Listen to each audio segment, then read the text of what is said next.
Good evening Sonali. Good evening बच्चों। अब हम क्लास शुरू करते हैं।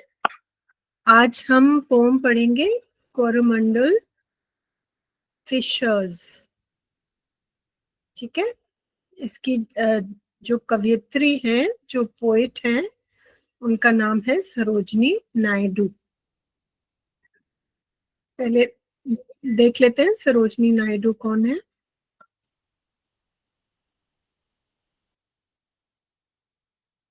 ये हमारी सरोजनी नायडू हैं। ठीक है, इनके बारे में थोड़ा सा जान लेते हैं। उनका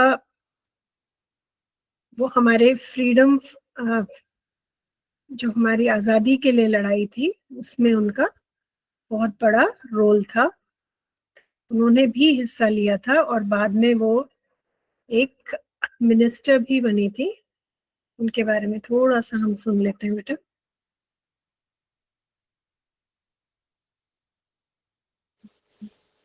वन सेकेंड। ओके,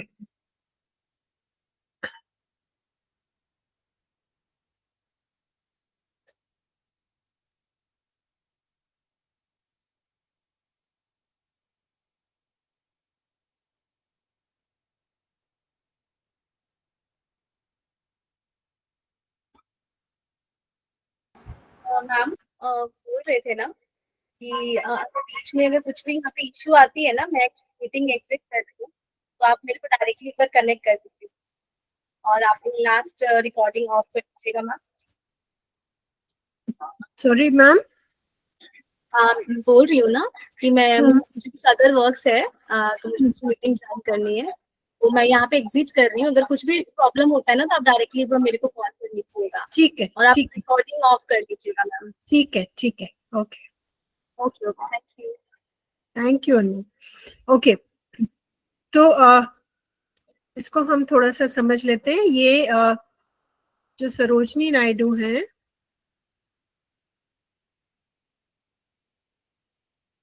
ये हमारा, इनका डेट ऑफ बर्थ 1879 में हैदराबाद में ये पैदा हुई थी और 2 मार्च 1949 में इनका देहांत हुआ था। और ये बहुत अच्छी कविताएं लिखती थी और इनको नाइटिंगेल ऑफ इंडिया कहा जाता था उनकी कविताओं के लिए, क्योंकि वो बहुत सुंदर कविताएं लिखते थे और वो अपनी राइटिंग्स के लिए बहुत मशहूर थी। एक बार इसके ट्रांसलेशन सुन लेते हैं।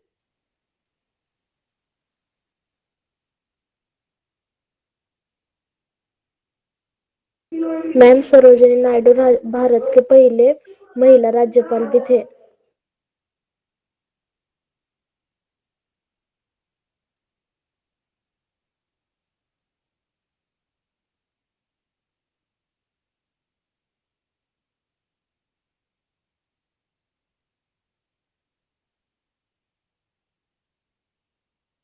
ठीक है, तो ये कविता जो है सरोजनी नायडू ने लिखी है और वो इंडिपेंडेंस, जिस साल हमें इंडिपेंडेंस मिला उन दौरान, उसके इंडिपेंडेंस के कुछ ही साल बाद उनका देहांत हो गया।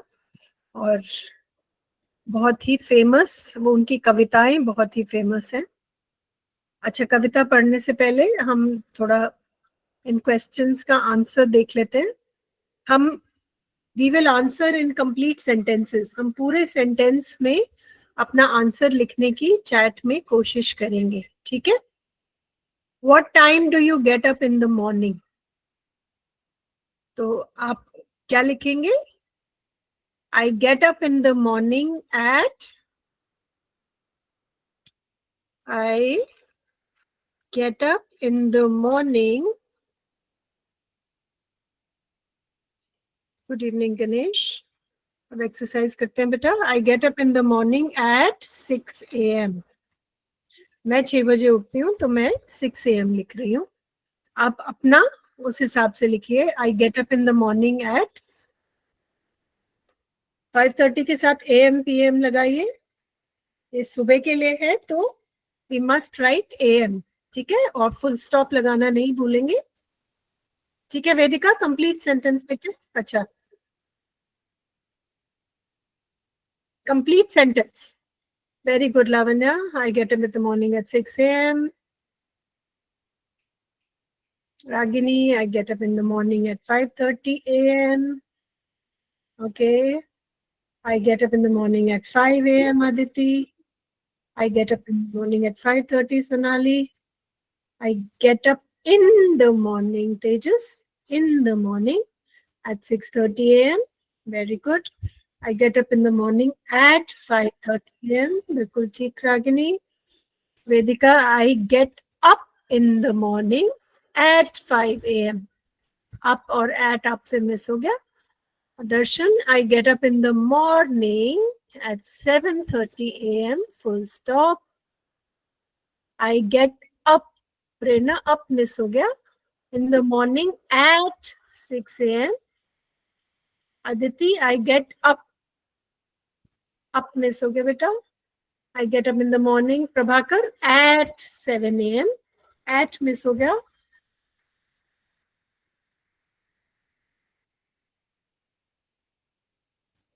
Okay.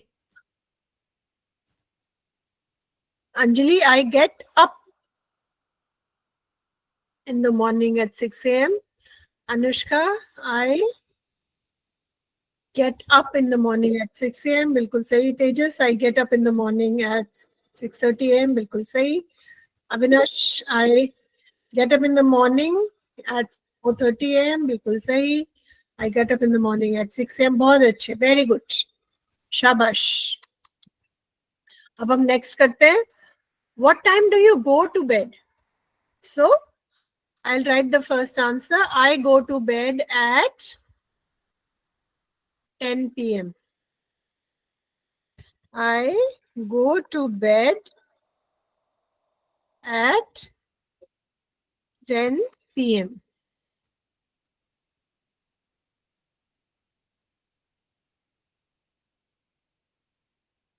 ठीक है. गो टू बेड का मतलब है रात को कितने बजे सोते हो आप.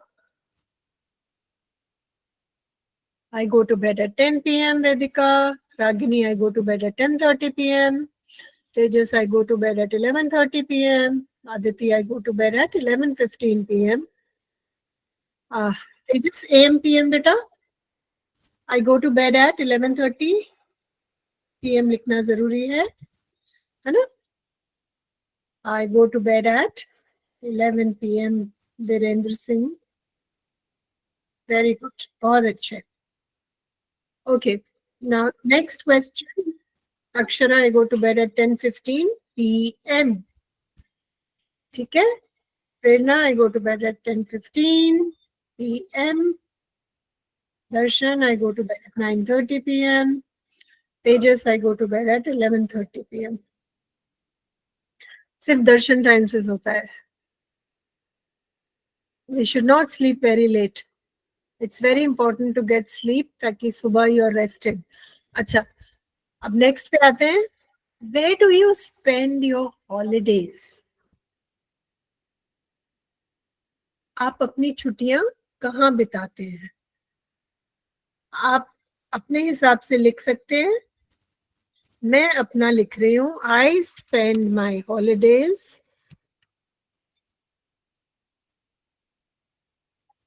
at my नानी's house. मैं जब छोटी थी तो मेरी छुट्टियां नानी के घर में बीतती थी. I spend my holidays at my नानी's house.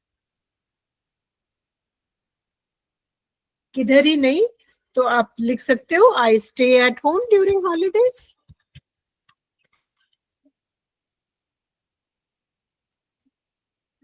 During the holidays, है ना.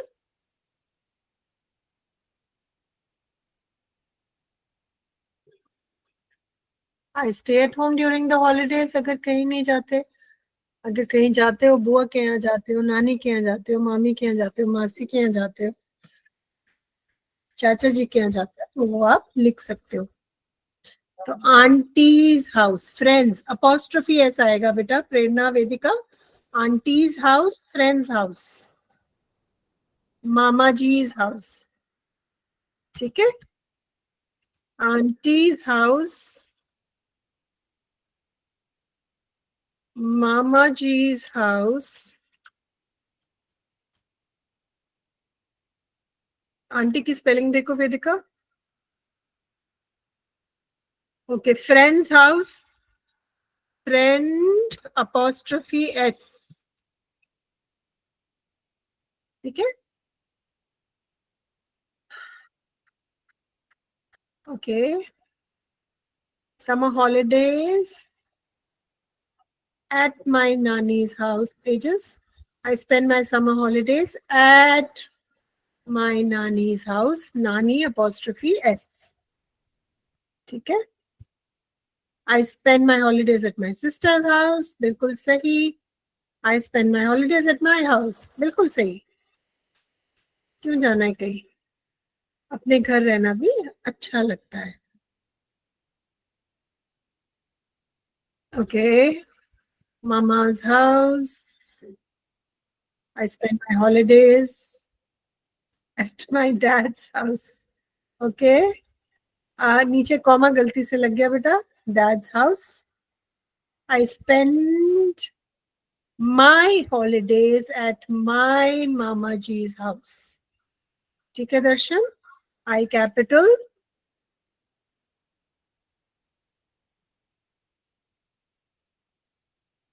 I capital,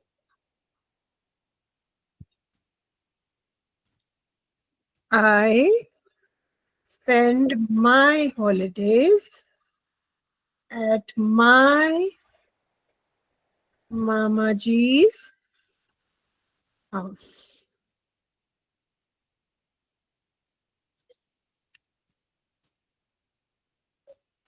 ठीक है, ठीक है दर्शन, मैंने रीराइट कर दिया, आप एक बार चेक कर लो.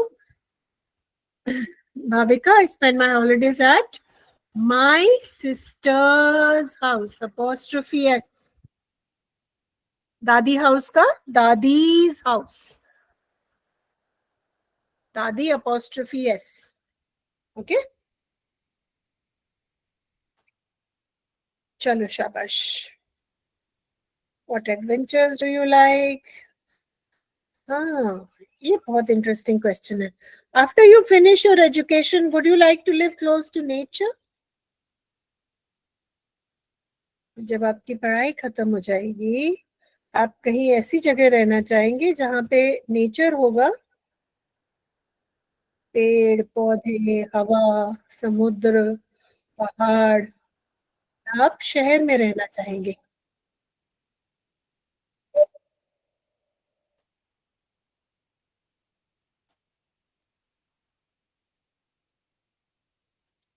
ठीक है, इन नेचर,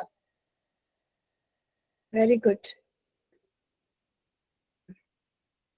नेचर बहुत पीसफुल है, बहुत हेल्दी है, बहुत खुशहाल है. Very good.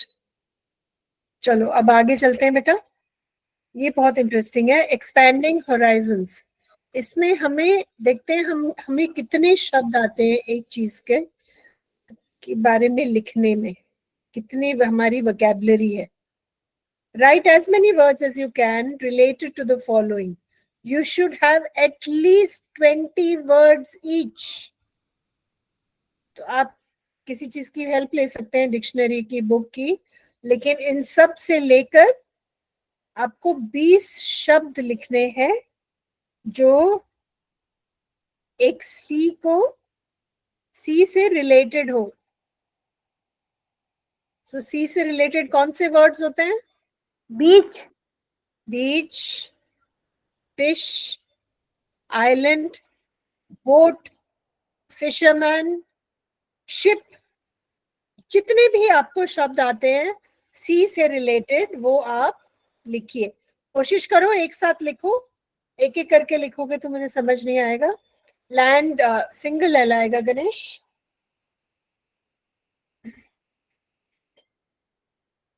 ठीक है बेटा?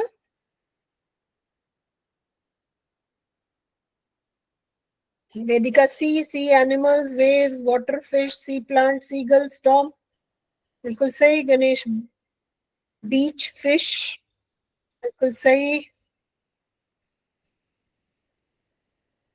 बेटा हरिओम, फिर आपको अपना नाम उस पे लॉग इन अपने नाम से करो बेटा। मैं तो जो नाम दिखा रहा है मैं वो पढ़ रही हूँ ना। ठीक है हरिओम? ओके। टीचर। दर्शन, कौन से साइंस की बात हो रही बेटा? सी में ब्रीज, प्रेरणा ने लिखा ब्रीज। वेव्स, वाटर, फिश, सी प्लांट, सीगल, स्टॉर्म, पर्ल, सी एनिमल्स होते हैं ना बेटा? कौन से एनिमल्स होते हैं वाटर में? जो भी जानवर रहते हैं वो लिखो।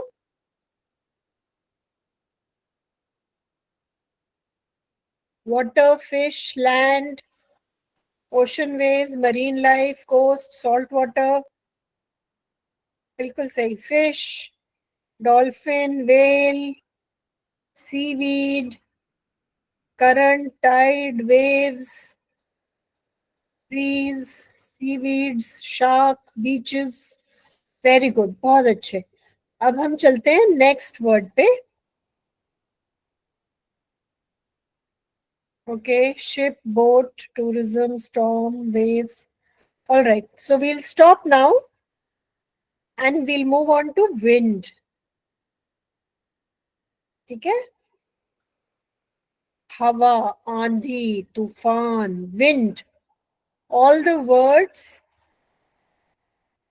that are related to wind.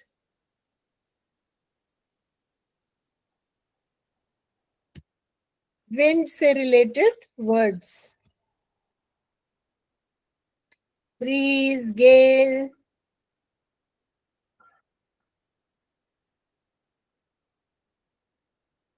Ma'am Storm. Wind मतलब है बेटा? वाइंड मतलब Wind मतलब आंधी, तूफान।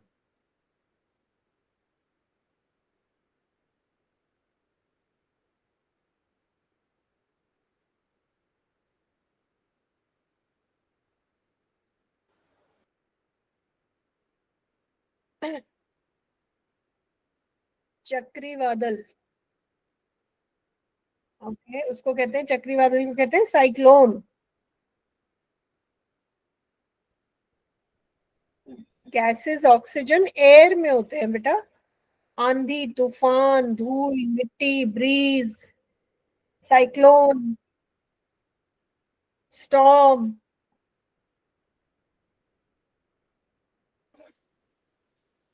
सुनामी, विंडफॉल, विंडमिल, तूफान, आंधी। आंधी तूफान को कहते हैं hurricane, tornado, cyclone, breeze. Dust उठता है जब विंड आती है। Yes, okay.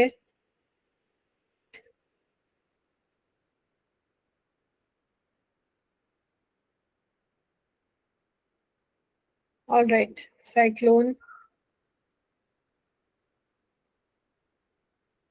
चलो, बहुत अच्छे। अब हम आगे चलते हैं स्काई पे। Sky,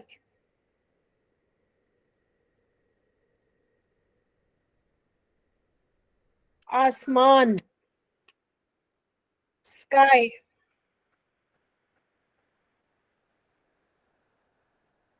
moon, birds, cloud, sky,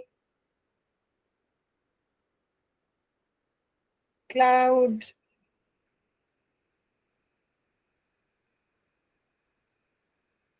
okay, birds, okay, kites, rainbow, okay, very good.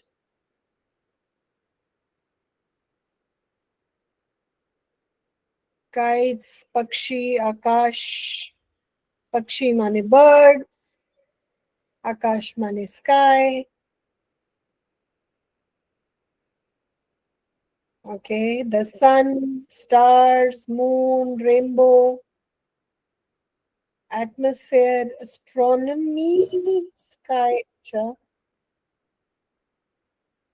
आसमान में जो बॉडीज है उनको देखना एस्ट्रोनॉमी में आता है। प्लैनेट्स है, सैटेलाइट है, स्पेस है। ओके, अब नेक्स्ट पे चलते हैं। लैंड, लैंड से रिलेटेड वर्ड्स, लैंड से related words. Plot, desert, landslide, forest, जंगल। Plot, soil, soil. Okay,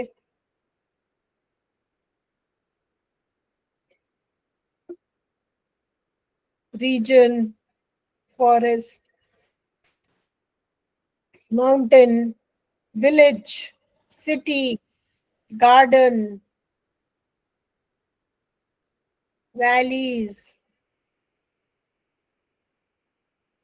okay,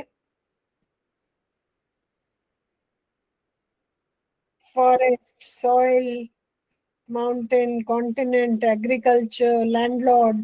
Okay,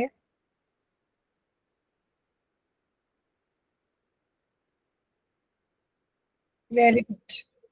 Dust, soil, landscape. बहुत अच्छे। अब आगे चलते हैं, हम अपनी पोम पढ़ते हैं।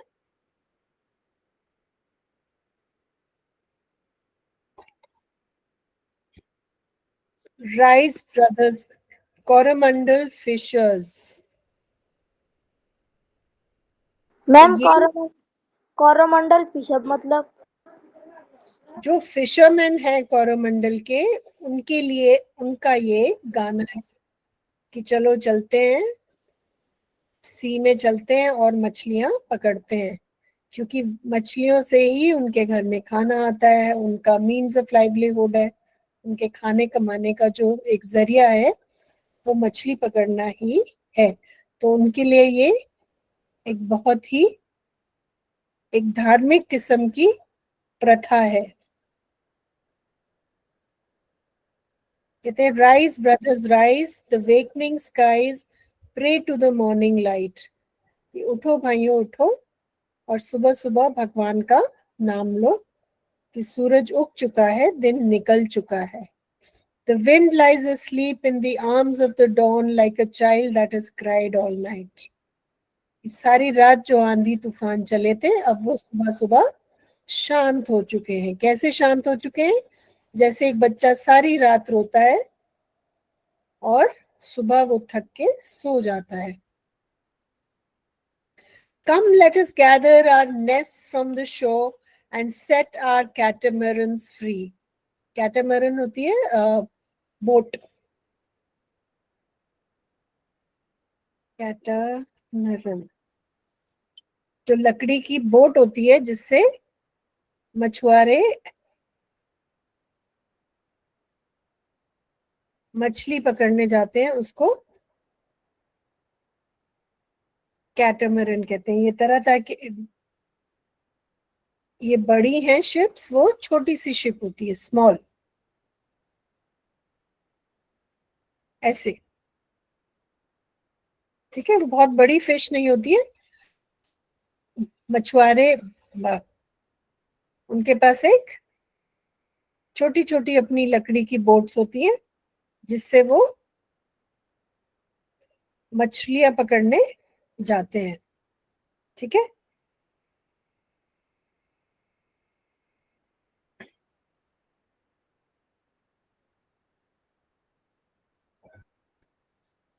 one second, I closed my file by mistake. Okay, ma'am dawn मतलब? डॉन मतलब सुबह सुबह, कहते हैं ना पॉ फट गई। जो सुबह सुबह जो अंधेरा खत्म होता है और दिन निकलना शुरू होता है। सूर्य उदय नहीं हुआ है लेकिन उससे पहले दिन निकलना शुरू हो जाता है, उसको कहते हैं डॉन। तो डॉन का समय है, अभी सूरज पूरी तरह नहीं निकला है, लेकिन दिन शुरू हो गया है, रात जाने लगी है, अंधेरा छटने लगा है और उजाला रोशनी होने लगी है. Come, let us gather our nests from the shore and set our catamarans free.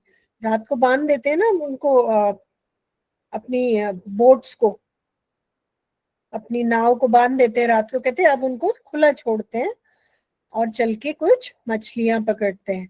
To capture the leaping wealth of the tide, for we are the kings of the sea. तो लीपिंग वेल्थ किसको बोला है उन्होंने? जो मछलियां सुबह सुबह कूदती हैं पानी में, कहते हैं वो हमारे लिए वेल्थ है, वो हमारे लिए कमाई का जरिया है, वो हमारे लिए संपत्ति है. हम जाकर उनको पकड़ते हैं ताकि हम उनसे पैसे कमा सके. No longer delay, let us hasten away in the track of the seagull's call. तो सुबह सुबह सीगल बोलना शुरू कर देती है, तो कहते हैं हमें भी देर नहीं करनी चाहिए, सीगल उठ चुकी है और हमें उसके साथ साथ उठ जाना चाहिए. The sea is our mother, the cloud is our brother, the waves are our comrades all.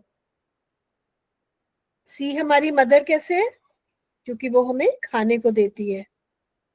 Clouds हमारे ब्रदर कैसे हैं? वो पानी बरसाते हैं, उससे नदियों में पानी रहता है और उसमें मछलियां जी पाती हैं. Waves are are comrades all. जो वेव्स हैं, वेव्स को क्या कहते हैं?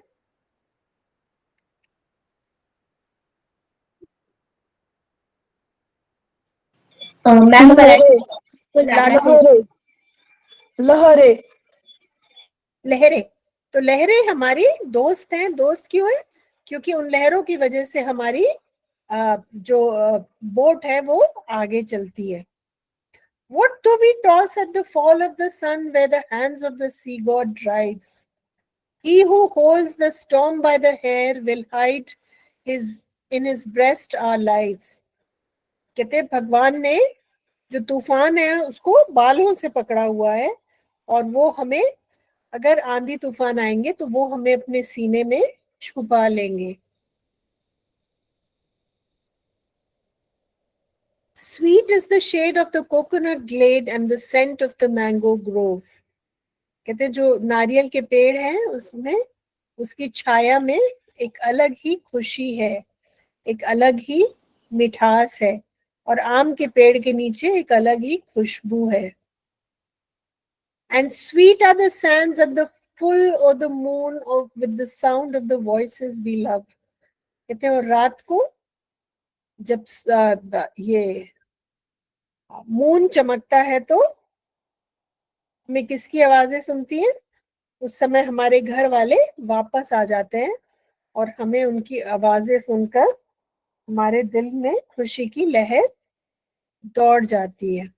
But sweeter, O brothers, the kiss of the spray and the dance of the wild foam's glee. Row, brothers, row to the edge of the verge where the low sky mates with the sea. कहते कि लेकिन हमें सबसे सुंदर क्या लगता है? जब हम पानी में जाते हैं, जब हम अपनी पनडुब्बी, अपनी बोट, अपनी नाव लेकर जब हम पानी में उतरते हैं, तो जब वेव्स आती हैं तो ऐसे झाग से नहीं आते. कहते वो दृश्य हमारे लिए बहुत ही सुंदर है, और हम वहां तक हमें जाना बहुत अच्छा लगता है. बहुत दूर तक देखते रहो तो ऐसा लगता है कि आसमान और जमीन एक जगह मिल रहे हैं, है ना.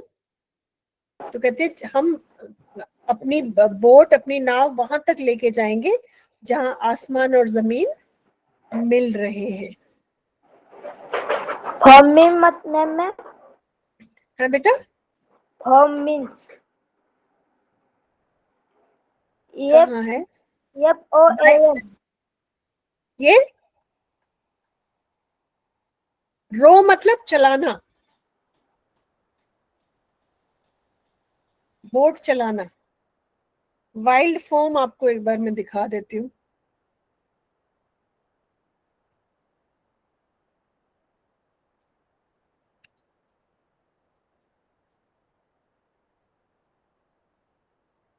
ओके, इसको कह रही है वो वाइल्ड फोम ग्ली। जब पानी, जब बहुत सी में तूफान आता है या बहुत ऊंची ऊंची लहरें उठती हैं, तो इस तरह के फोम की तरह दिखता हुआ झाग उठते हैं। तो उसके लिए वो अपनी कविता में कह रही हैं कि वाइल्ड फोम ग्ली, कि हमें ये वाइल्ड फोम देखकर बहुत खुशी मिलती है। Dance of the wild foams Glee, हम जब ये सी में ये झागों का डांस देखते हैं तो हमें बहुत ही खुशी मिलती है। बहुत ही सिंपल पोम है। इसका एक बार एक्सरसाइज कर लेते हैं। How many stanzas are there in the poem? एक, दो और तीन। 3 stanzas, right? How many lines are there in the poem? ये काउंट कर सकते हैं, 1 2 3 4 5 6 7 8 9 10 11 12 12 lines, and list the rhyming words in each stanza. 24 नहीं बेटा, 12 है। ये लाइन पूरी ये है, दिस इज 1 लाइन, ठीक है। राइमिंग वर्ड्स हैं sea, glee, love, free, love, grove, lives, drives, call all, call all, life night, see free, and light night. Very good. तो ये आपके Bright राइमिंग वर्ड्स हैं, ये आप लिख सकते हैं। अब इसकी राइमिंग स्कीम क्या है वो एक बार देख लेते हैं। जैसे ये है, इसकी राइमिंग स्कीम है, ये दोनों राइमिंग है तो ए ए, और ये दोनों राइमिंग है तो बी। तो राइमिंग स्कीम है ए ए बी बी, ठीक है। Okay, what do the expressions refer to? Write in a word or a phrase. ये एक्सप्रेशन किसके लिए इस्तेमाल किया गया है वो हमें लिखना है। Leaping wealth of the tide, leaping wealth of the tide किसके लिए लिखा गया है? कौन उछल रहा है?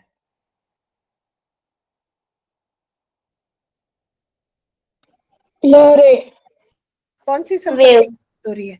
हाँ, लहर, लहर। लहर संपत्ति थोड़ी है। संपत्ति क्या है? मछलियां जिनको वो पकड़ने जा रहे हैं। उसी से तो पैसे आएंगे घर में, उसी से तो कमाई होगी।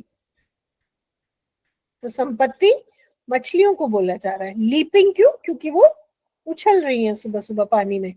Kings of the sea, king of the sea वो किसको कह रहे हैं? मछुआरे खुद को बोल रहे हैं, fisherman. At the fall of the sun, fall of the sun मतलब सनसेट, जब सूर्य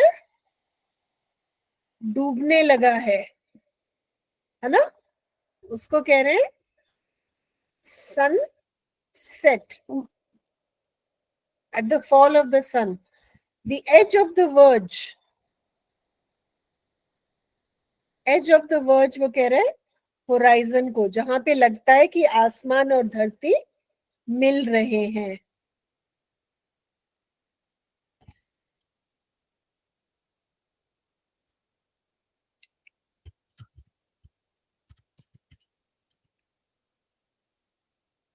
ये देखो, आप बहुत दूर से अगर देखते हो तो ऐसा लगता है कि वहां आगे कहीं जाके ये जमीन और आसमान यहाँ पर आकर मिल रहे हैं, और जब आप और आगे जाते हैं तो वो जगह और आगे चली जाती है ना। यहाँ पे देखो, यहाँ से खड़े होके अगर आप देखोगे तो आपको लगेगा यहाँ पे आके आसमान और पानी एक हो रहे हैं। इसको कहते हैं होराइजन। तो इसको कविता में वो कह रहे हैं कि the edge of the verge, की जो बिल्कुल अंतिम पॉइंट है, वहां तक हम जाने वाले हैं जहां पर आसमान और धरती मिलते हैं। Match the following. विंड को उन्होंने क्या बोला? विंड को उन्होंने कहा कॉमरेड, दोस्त। डॉन को क्या बोला? Mother holding her child. Mother holding her child. Okay. Sea को क्या बोला? मदर। मदर। क्लाउड को क्या मदर। बोला? Brother. Brother. Brother. Waves. Comrade. Child. Comrade. Wind को कॉमरेड। कॉमरेड बोला या वेव्स को कॉमरेड बोला? तो विंड को क्या बोला? विंड को चाइल्ड बोला। चाइल्ड। चाइल्ड। चाइल्ड। अगर सारी रात जैसे बच्चा रो के सोता है, ऐसे विंड सारी रात आंधी तूफान के बाद सुबह शांत हो गया। Child. Find and write the lines in the poem that refer to early morning, evening and full night, full moon night.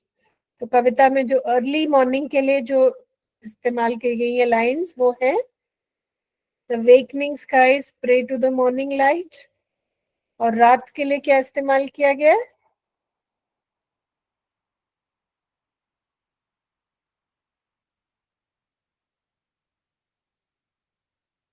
The full of the moon with the sound of the voices we love. है ना? Okay. The fisherman set sail at the fall of the sun. Full moon light के लिए He who holds the storm by the hair.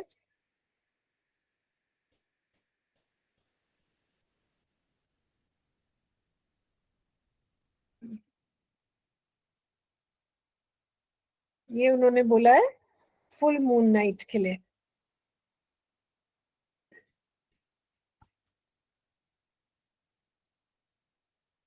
ये रहा, ठीक है। Full moon night के लिए sweet are the sands in the full of the moon with the sound of the voices we love. Write the lines that show that the fishermen are not afraid of the sea or of drowning. कौन सी line है जिससे हमें पता चलता है कि मछुआरों को डूबने से डर नहीं लगता? ना नदी से डर लगता है, ना डूबने से डर लगता है, ना समुद्र से, ना डूबने से। क्यों? क्योंकि वो समुद्र को कहते हैं कि समुद्र हमारी माँ है। इसका मतलब वो नहीं डरते समुद्र से, ना उनको डूबने से डर लगता। उनको लगता है कि अगर हम डूब भी जाएंगे तो हमारा जो सी गॉड है, हमारा जो समुद्र के देवता है, वो हमें अपने सीने में छुपा लेंगे। तो वो उसको मौत नहीं मानते, वो उसको डर नहीं मानते, उन्हें पानी में जाने से डर नहीं लगता। अगर डर लगता तो वो समुद्र को अपनी माँ नहीं बोलते, है ना? In the last stanza, 2 lines refer to landscapes, 2 lines refer to seascape. तो 2 लाइन धरती को डिस्क्राइब करती है, 2 लाइन सी को डिस्क्राइब करती है। वो आप